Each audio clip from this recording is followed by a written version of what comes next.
मोहम्मद एहसान रावी इन्वर्टर के प्लेटफॉर्म से। उम्मीद है आप खैरियत से होंगे। काफ़ी टाइम के बाद मैं वीडियो रिकॉर्ड करवा रहा हूँ। लास्ट टाइम मैंने जो बजट से पहले एक टैक्स के ऊपर वीडियो बनाई थी कि उसमें दोस्तों को बताया था कि जो भी आपने ट्रेडिंग बाइंग करनी है तो वो आप 30 जून से पहले कर लें, क्योंकि उसके ऊपर जो लास्ट ईयर चल रही थी रेट्स और उसके बाद जो है उसकी परसेंटेज, उसके ऊपर आपने टैक्स पे करना था।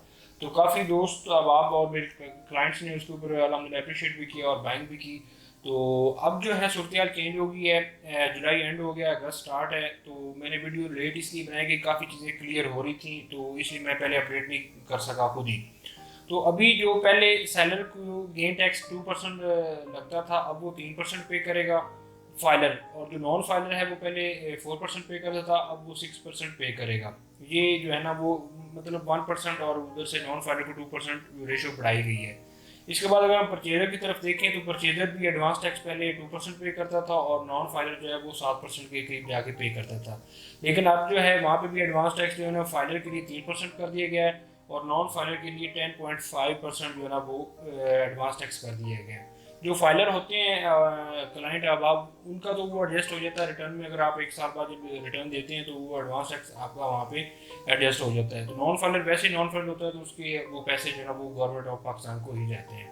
तो एक ये जो है चेंजिंग आई है कि इसमें परसेंटेज उन्होंने चेंज की है। इसके बाद अगर हम स्टैम्प ड्यूटी देखें, जो डीसी वैल्यू के ऊपर जमा होती थी और डीसी वैल्यू और एफबीआर वैल्यू का डिफरेंस था बीच में कुछ प्राइस का, तो अब जो डीसी वैल्यू है वो ही कंसिडर कर दी गई है एफबीआर वैल्यू। जो एफबीआर की डिक्लेयर करदा वैल्यू है उसी के ऊपर डीसी वैल्यू जमा होती है स्टैम्प ड्यूटी। तो अब वो पहले 1% थी, तो उसके बाद अब जो है वो भी 2% कर दी गई है। तो अगर इसको हम देखें तो जो परचेजर है उसने 5% टोटल पे करना है एडवांस टैक्स और stamp duty government of Pakistan को।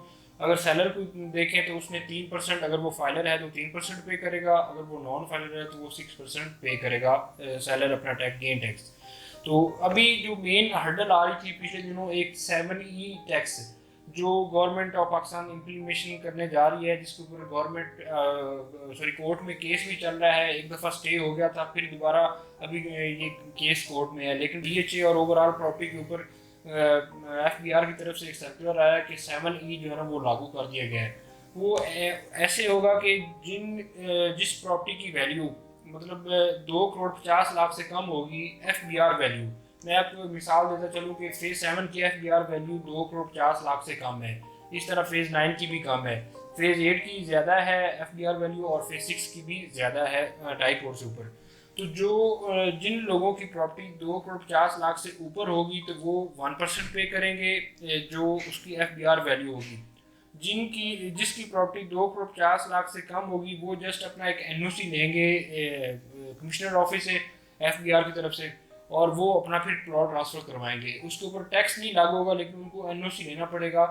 जिस प्रॉपर्टी की एफबीआर की डिक्लेयर करदा वैल्यू 2,50,00,000 से कम है उनको एनओसी लेना पड़ेगा ट्रांसफ़र के प्लॉट के लिए।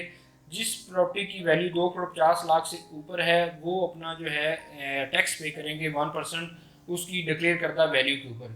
तो अभी भी ये केस कोर्ट में है, मुझे लग रहा है कि ये ख़त्म हो जाएगा, अगले 2-4 दिन में हियरिंग है इस हाई कोर्ट में। तो ये मैं अगस्त, आज फर्स्ट है तो रिकॉर्डिंग करवा रहा हूँ। अगर इसके बाद चेंजिंग हो गई, 7E ख़त्म हो गया, तो मैं अपने अहबाब को दोबारा इसके ऊपर जो है ना वो अपडेट करूँगा। ये एक जो है ना टैक्स की जो है ना मैंने जो मामला थे उसके ऊपर अपडेट किया आपको। तो उम्मीद है आपको ये वीडियो अच्छी लगी होगी। टैक्सेस के हवाले से या ओवरऑल रियल एस्टेट में बाइंग सेलिंग के हवाले से हमारे साथ आप रब्ता कर सकते हैं। नीचे नंबर शो हो रहा होगा, वहाँ पे व्हाट्सएप में मैसेज करें, चैनल को सब्सक्राइब कीजिएगा। शुक्रिया, अल्लाह।